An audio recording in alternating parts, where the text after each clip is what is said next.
Hello guys, welcome to my channel learn with Vikram. Guys, कल हम सभी ने पढ़ा था इंडेफिनिट प्रोनाउन, आज हम पढ़ेंगे रिफ्लेक्सिव प्रोनाउन। सो रिफ्लेक्सिव प्रोनाउन है क्या, इसे सेंटेंस में किस तरह से यूज करते हैं, ये जानने से पहले हमें ये जानना होगा ये रिफ्लेक्सिव वर्ड है क्या।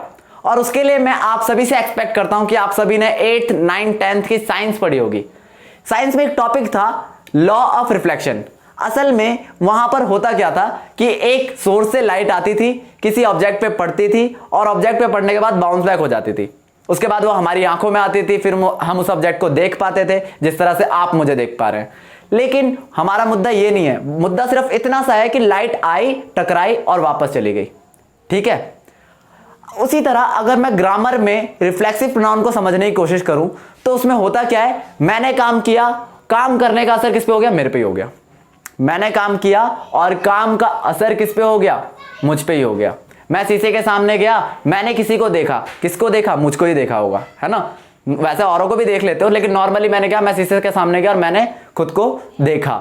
मैं तालाब के पास गया और मैंने तालाब में खुद को देखा। यानी कि सब्जेक्ट भी तुम ही हो और ऑब्जेक्ट भी तुम ही हो, काम करने वाले भी तुम ही हो और काम का असर भी तुम पर ही हो रहा है। इस सिचुएशन में हम क्या यूज करते हैं, रिफ्लेक्सिव प्रोनाउन यूज करते हैं। यानी आपके ऊपर ही रिफ्लेक्ट कर जाती है एज एन ऑब्जेक्ट, यानी आप एज एन ऑब्जेक्ट रिफ्लेक्ट कर रहे हो। यहां पर ये रिलेशन था।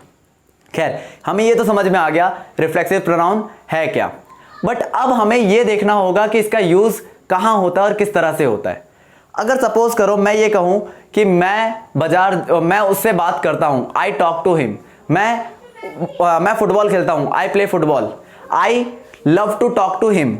यहां पर मैं किसी और की बात कर रहा हूं, सब्जेक्ट मैं हूं लेकिन ऑब्जेक्ट कोई और है ना। आई लव समवन, यहां पर मैं क्या हूं, सब्जेक्ट हूं और समवन कोई इंसान है ना।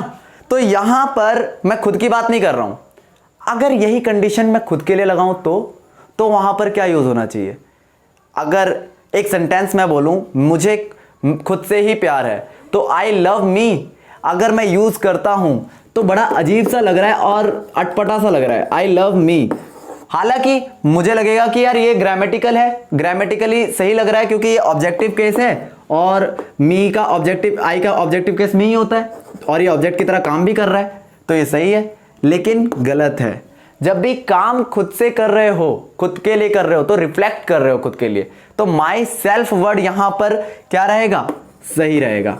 आप यहां पर ये यूज नहीं कर सकते कि आई लव मी। खैर, यहां पर ये जो वर्ड है माई सेल्फ, आई के लिए यूज होता है, वी के लिए अवर सेल्फ यूज होता है, सेकंड पर्सन में यू के लिए योर सेल्फ, ही के लिए हिमसेल्फ। ये सारे कैसे बनते हैं, नॉर्मली हमने पर्सनल प्रोनाउन पढ़ा था और पर्सनल प्रोनाउन में हमने क्या पढ़ा था, एक तो पढ़ा था हमने सब्जेक्ट क्या होता है, आई का सब्जेक्ट, सब्जेक्टिव केस और ऑब्जेक्टिव केस, जिसमें फर्स्ट पर्सन, सेकंड पर्सन और थर्ड पर्सन के सब्जेक्टिव और ऑब्जेक्टिव केस सारे कंपेयर किए थे।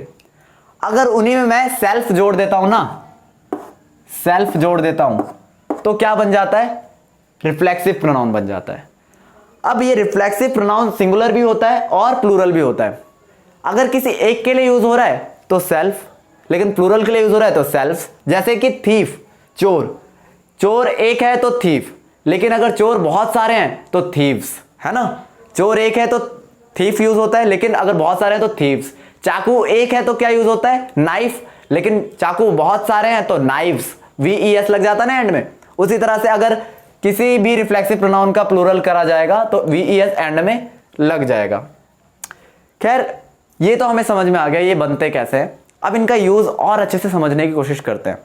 अगर आप किसी इंटरव्यू में जाते हो और इंटरव्यू में किसी इंटरव्यूअर ने आपसे पूछ लिया कि आप मुझे अपने बारे में बताओ, तो अगर इसको ही इंग्लिश में कन्वर्ट करने के लिए कह दिया, सपोज करो आप मुझे अपने बारे में बताओ, तो tell me something about yourself, tell me about yourself, है ना। मुझे अपने बारे में बताओ, सेल्फ लगा दिया ना उसने, क्योंकि काम कौन करेगा, तुम ही करोगे और असर किसके ऊपर है, क्योंकि ऑब्जेक्ट भी तुम ही हो, क्योंकि तुम बता भी अपने बारे में ही रहे हो, है ना। जब काम भी तुम ही कर रहे हो और ऑब्जेक्ट भी तुम ही हो तो योर सेल्फ यूज होता है। तो मैं यहां पर अगर ये बोलूं I talk to myself, मैं खुद से बात करता हूं, I talk to myself, यहां पर मैंने माई सेल्फ लगाया। अब यहां पे मैंने मी क्यों नहीं लगाया, ये समझने वाली बात है। मी क्यों नहीं लगाया और माई सेल्फ क्यों लगाया। असल में जब हम मी लगाते थे तो वो ऑब्जेक्टिव केस होता था, और वो ऑब्जेक्टिव केस किसके लिए यूज होता था? जब कोई और मेरे ऊपर काम करता था, जैसे ही talk to me, he gave the notebook to me, है ना। जब कोई और काम करता था और ऑब्जेक्ट की तरह मैं उसको रिसीव करता था, तो वहां पे ऑब्जेक्टिव केस इसको इस्तेमाल किया जाता था। लेकिन अगर मैं ही खुद के ऊपर काम कर रहा हूं तो कुछ डिफरेंट लगना चाहिए ना, ताकि पता चले कि काम मैंने खुद के ऊपर किया है। अगर मैंने खुद के ऊपर काम किया है ये पता लगाना है, तो उसके लिए तुम्हें ये वर्ड लगाना होगा, माई सेल्फ। जैसे ही तुमने देख लिया कि मैंने माई सेल्फ लगा रखा है, यानी काम करने वाला मैं ही था और असर भी मेरे ऊपर ही हुआ है।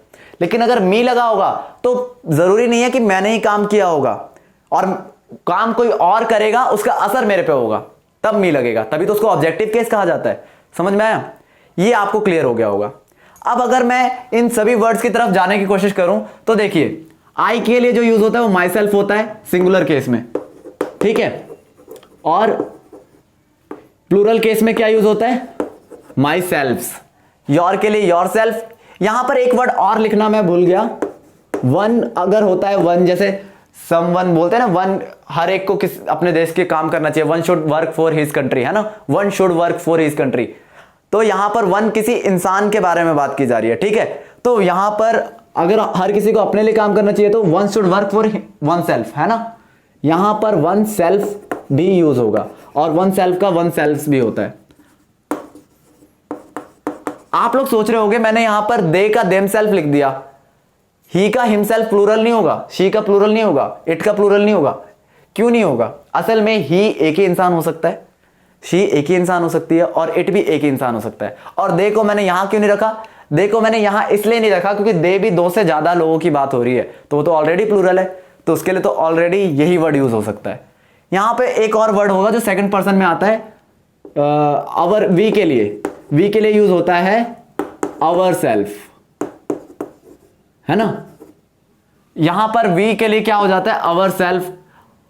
यहां पर यूज नहीं होगा, सीधा अवर सेल्फ यूज हो जाएगा, अवर सेल्फ्स, क्योंकि प्लूरल है तो अवर सेल्फ सीधा यूज हो जाएगा, ठीक है। अब सवाल ये उठता है कि अगर ये सारे सेंटेंसेस मैं यूज करता भी हूं तो किस तरह से यूज होंगे और कहां कहां हम लोग गलती करते हैं। अब मैं आपको एग्जैक्टली बताने की कोशिश करता हूं कि ये सेंटेंस में किस तरह से यूज किए जाते हैं और क्यों जरूरत पड़ती है इनकी। जैसे देखिए, अगर मैं पार्टी के अंदर रोया, मतलब मैं पार्टी में गया था तो मैंने पार्टी में बहुत रोया, ये हो गया I cried in the party, ठीक है। अगर मैं ये कहूं कि इंडिया बीट्स इन पाकिस्तान, अगर मैं बोलूं इंडिया बीट्स इन पाकिस्तान, अब इंडिया ने मारा पाकिस्तान में, किसको मारा? अटपटा सा लग रहा है ना, अटपटा सा लग रहा है। यहां पर यानी कि कुछ ऑब्जेक्ट की जरूरत पड़ेगी। आपने कहा कि ऑब्जेक्ट तो मैंने दे दिया ना, पाकिस्तान में मारा, लेकिन जो ऑब्जेक्ट चाहिए वो ऑब्जेक्ट नहीं मिला। एग्जैक्टली उस ऑब्जेक्ट की जरूरत किसको थी? वर्ब को थी। इंडिया ने किसी को मारा होगा ना, किसको मारा होगा? किसको मारा होगा ये देखना होगा। समझ में आया? तो यानी कि हमें यह समझना होगा जो ट्रांजिटिव वर्ब होते हैं, हालांकि ट्रांजिटिव वर्ब एक अलग से ही टॉपिक है, पर अगर उसको थोड़ा सा समझने की कोशिश करो तो ट्रांजिटिव वर्ब को एक ऑब्जेक्ट की जरूरत होती है, और वो ऑब्जेक्ट उसके हिसाब से होना चाहिए। जैसे कि इंडिया बीट्स इन पाकिस्तान में, ये जो बीट्स है मारना है, ठीक है, इसका एक ऑब्जेक्ट होना चाहिए, इसका एक ऑब्जेक्ट होना चाहिए कि किसको मारा गया होगा आखिरकार, है ना। तो किसको मारा गया होगा ये जब तक नहीं बताओगे सेंटेंस अटपटा ही लगेगा। तो मैं क्या बोलता हूं? इंडिया बीट्स पाकिस्तान इन पाकिस्तान। मैं क्रिकेट टीम की बात कर रहा हूं यहां पर, ठीक है। तो यहां पर अगर मैं इन पाकिस्तान ना भी लगाऊं, पाकिस्तान इन पाकिस्तान ना भी लगाऊं और सिर्फ पाकिस्तान बोल दूं, India beats Pakistan, India Pakistan को मारता है। राहुल बीट्स अमन, अगर मैं ये बोल दूं राहुल बीट्स इन गार्डन, तो अजीब सा लग रहा है। राहुल मारता है गार्डन में, क्या मारता है, किसको मारता है ना। ये तो हमें पता चलना चाहिए ना किसको मारता है। ये क्लियर होगा कैसे? जब मैं एग्जैक्टली उस वर्ब के लिए जो ऑब्जेक्ट चाहिए होगा वो ऑब्जेक्ट लगा दूं। तो वो ऑब्जेक्ट क्या होगा? राहुल ने अमन को मारा, राहुल बीट्स अमन। अब इस ऑब्जेक्ट को जो चाहिए था ना वो मिल गया है ना। अब यहां पर जरूरी नहीं है कि उसने उसको गार्डन में मारा या घर में मारा या फिर दुकान में मारा, कुछ नहीं फर्क पड़ता है। उसे मेन ऑब्जेक्ट जो चाहिए था वो यही था। तुम्हें भूख लग रही है सपोज करो, और तुम्हें पानी पिलाया जा रहा है, कहा जा रहा है ले पानी पीता जा, तुम्हें भूख लग रही है लेकिन तुम्हें पानी पिलाया जा रहा है, क्या भूख खत्म हो जाएगी? नहीं, है ना। इसका मतलब सिमिलरली अगर पानी पिलाया जा रहा है, खाना खिलाया जा रहा है और प्यास लग रही है तो भी क्या होगा, तुम्हारी प्यास नहीं बुझेगी, है ना। उसी तरह से इस वर्ब की एक मांग है। वर्ब की मांग क्या है भाई, जिसको मैं मार रहा हूं वो इंसान तो होना चाहिए ना, इसके लिए ऑब्जेक्ट का काम करने वाला इंसान तो होना चाहिए, और वो ऑब्जेक्ट ही नहीं दिख रहा होगा तो कैसे चलेगा। ये क्लियर हो गया। यहां पर मैं आपको समझाना क्या चाह रहा था, अगर मैं यही कहूं कि आई टॉक टू मी, यहां पर ये सही लगता है कि मैं खुद से बात कर रहा हूं, लेकिन अगर हिंदी में भी खुद से देखो तो खुद से एक अलग वर्ड क्रिएट हो रहा है, मैं खुद से बात करता हूं, है ना। हिंदी में भी ये ऐसा नहीं लग रहा मैं से बात करता हूं, या फिर जैसे नॉर्मली मी के लिए हिंदी में वर्ड यूज होता है वो वर्ड यहां यूज नहीं हो रहा है। तो यहां पर भी हमें क्या यूज करना पड़ता है, स्पेशली इन रिफ्लेक्सिव प्रोनाउन को यूज करना पड़ता है। हालांकि रिफ्लेक्सिव प्रोनाउन में बहुत सारी बातें हैं, बहुत सारी चीजें हैं जो हमें समझनी होंगी। धीरे धीरे बहुत सारे ऐसे हम पॉइंट्स निकाल कर लाएंगे जिन पॉइंट्स की मदद से हमें यह पता चल जाएगा कि कहां पर हम गलती करते हैं इनको यूज करते हुए, ठीक है। जैसे कि अगर मैं एक एग्जांपल दूं, सूरज वॉज टॉकिंग टू हिमसेल्फ, और अगर मैं यहां हिम लगा देता हूं, सपोज करो, यहां पे हमें सेंस समझना होगा। अगर मैं कहूं कि भाई यहां पर मैं हिम लगाऊं या हिमसेल्फ लगाऊं तो क्या सही होगा। मैंने कहा सूरज वॉज टॉकिंग टू हिम और सूरज वॉज टॉकिंग टू हिमसेल्फ, दोनों ही सही हैं। तो आप कहोगे ये कैसे सही हो सकता है, पता होना चाहिए ना, एक्सप्लेन करो कि कैसे सही होगा। अगर मैं कहूं सूरज बात कर रहा था उससे, सूरज वॉज टॉकिंग टू हिम, कोई और इंसान होगा उससे बात कर रहा था, अगर किसी और इंसान से बात कर रहा है तब तो भाई ये सही है। लेकिन अगर सूरज खुद से ही बात कर रहा है तो यहां पर क्या यूज होना चाहिए, हिमसेल्फ। यानी अब समझ में आया कि एंड में जो ऑब्जेक्टिव केस हम मी नहीं लगा रहे थे, क्यों नहीं लगा रहे थे, इसीलिए नहीं लगा रहे थे। ऐसी सिचुएशन क्रिएट हो जाती है, ऐसी सिचुएशन क्रिएट हो जाती है। अगर मैं कहूं Sita was talking to her, Sita उससे बात कर रही थी, पर वो कोई और भी हो सकती है ना। लेकिन अगर वो खुद से ही बात कर रही होगी तो भी मैं हर लगाऊंगा क्या, तब तो कुछ डिफरेंट वर्ड होना चाहिए ना। तो वो डिफरेंट वर्ड क्या है, हर सेल्फ, है ना। यही सेंटेंस में डिफरेंस है और यही असल में रिफ्लेक्सिव वर्ड का इस्तेमाल होता है। आज की वीडियो में हमने यही देखा है कि अच्छे से इसका इस्तेमाल किस तरह से किया जाता है सेंटेंस के अंदर। तो यहां पर आपने ये समझ लिए। अगर मैं कहूं they are talking to me, they are talking to me about myself. अब देखो यहां और अच्छे से मी और माई सेल्फ में डिफरेंस क्रिएट होगा। वो मेरे से बात कर रहे थे, वो मेरे से बात कर रहे थे मेरे बारे में, है ना। अगर मैं यहां पर फिर से मी ही लिख देता तो सोचो कितना अटपटा सा लगता है sentence. They are talking to me, वो मेरे से बात कर रहे हैं अबाउट मी, मेरे लिए, मेरे से, मतलब अजीब सा लग रहा है ना। मेरे से इसका मतलब होता है ना, केस में हमने पढ़ा था, तो ये तो बहुत ही अजीब सा लग रहा है। इसलिए यहां पर क्या यूज करते हैं हम, माई सेल्फ यूज करते हैं, मी यूज नहीं करते हैं। ये समझ में आया कि me as an objective case क्यों नहीं हो सकता, यहां पर रिफ्लेक्सिव प्रोनाउन क्यों यूज होगा यहां पर। ये सारी बातें आज के टॉपिक पे हमने क्लियर किया है कि रिफ्लेक्सिव प्रोनाउन असल में काम क्या करता है, ठीक है।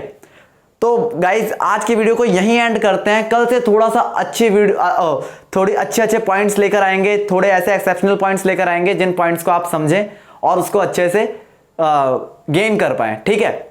फिलहाल मैं आप सभी को इंट्रोड्यूस करना चाह रहा था इस टॉपिक से। ये टॉपिक बहुत ही इंपॉर्टेंट है और बहुत ही ज्यादा कॉम्प्लेक्स है अगर इसको ना समझा जाए ध्यान से। तो इसलिए पहले मैंने ये क्लियर करने की कोशिश की कि मी और माई सेल्फ, हर और हर सेल्फ, हिम और हिमसेल्फ, इनमें कंफ्यूजन होती है और सेंटेंस में कई बार प्रॉब्लम आ जाती है। लेकिन अगर मैं खुद से ही बात कर रहा हूं, अगर सपोज करो वो इंसान खुद से ही बात कर रहा है तो हिमसेल्फ यूज हो जाएगा। लेकिन अगर वो किसी और से बात कर रहा है तो हिम यूज होगा, he is talking to him.